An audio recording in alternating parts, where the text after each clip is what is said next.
A classmate of mine anonymously put up a photograph of me and this girl and asked my entire college to vote if they thought that we were lesbians. I grew up in a small town called Vasco. While growing up, I had attractions towards both boys and girls.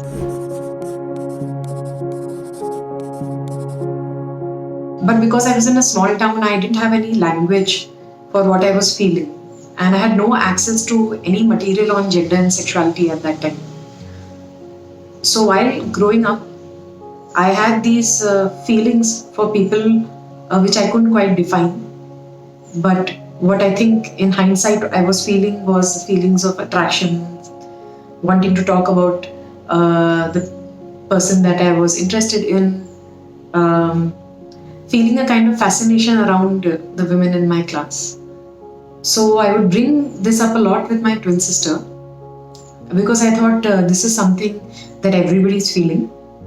And on one of the occasions when I was talking about how fascinated I was with a particular girl, my sister turned around and asked me that, Sonal, why do you keep talking about girls? Are you a lesbian?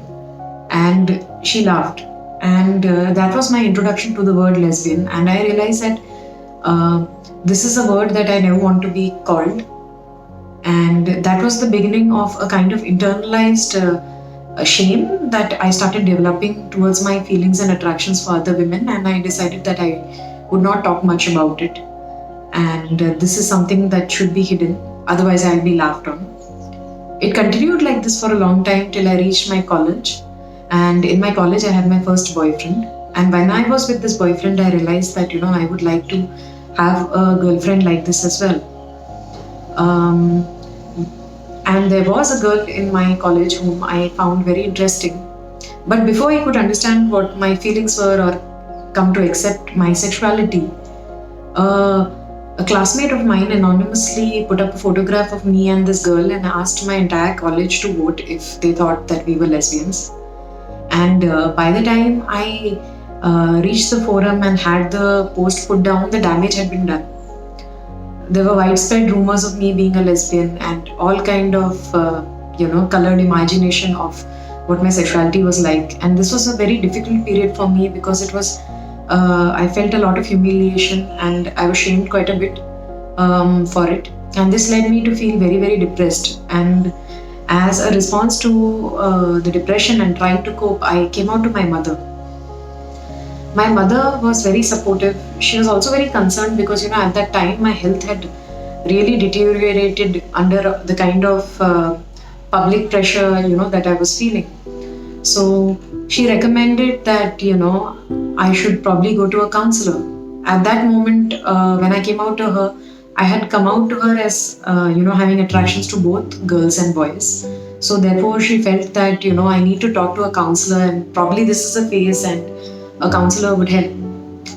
And in a few months' time in my college, there were placements. And during placements, I heard of a company which was supposedly LGBTQ friendly. And I applied for the company and I got through. But unfortunately, the rumors around my sexuality followed me. And I was faced with a similar kind of humiliation that I had gone through in the education institution that I was part of. This really tore my confidence quite a bit. And before I could even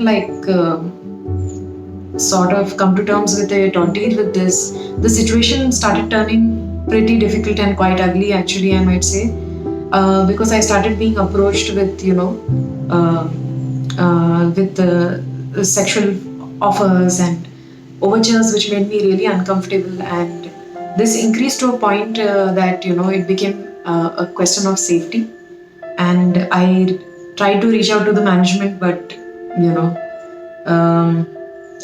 I was not met with much support there, and this left me in a space where I had to finally quit my workplace.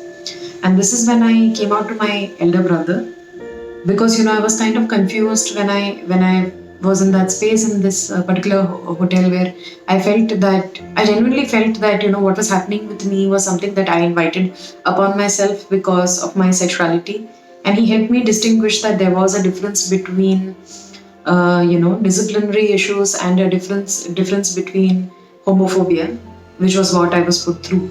So I'm very thankful to my brother that he came out and helped me see things clearly at that point. But by this time, my confidence was completely shaken, and that's why I had to undergo mental health therapy. I was diagnosed with severe depression, but I think this was one of the most important and biggest turning points in my life in a positive way, because I was finally in a professional space with a professional who helped me deal with my with my symptoms and my depression. And as the sessions continued over the years, I figured through my counseling that the primary association that I had towards my sexuality was that of shame. And she slowly started helping me and helped me convert it into pride. And what happened in the process was that I decided to start working for an organization which works on LGBTQ rights. And when I joined this organization, I found many people around me who were out and open, and it gave me the confidence to start coming out. And this is the time that I sort of came out to my father. And my father was the most important person for me to come out, and the person I was most scared of telling. But when I did tell him, it was quite nice, because he told me that, he really loves me and he's very proud of me. He would even come to a pride walk with me. So this gave me more support to sort of come out more publicly. While I was in the NGO, my job was to sensitize people about LGBTQ issues, and these were different kind of stakeholders. They were people from educational institutes, people from the law enforcement, people, general society, and I started coming out more and more publicly. First, of course, to my extended family, but also in the media, and started appearing in different television shows, documentaries, and films. And the more I spoke to general public and the more I came out, I started feeling more and more confident, and talking to more people. What I realized about India was that India's emotions around gender and sexuality are not centered in hate.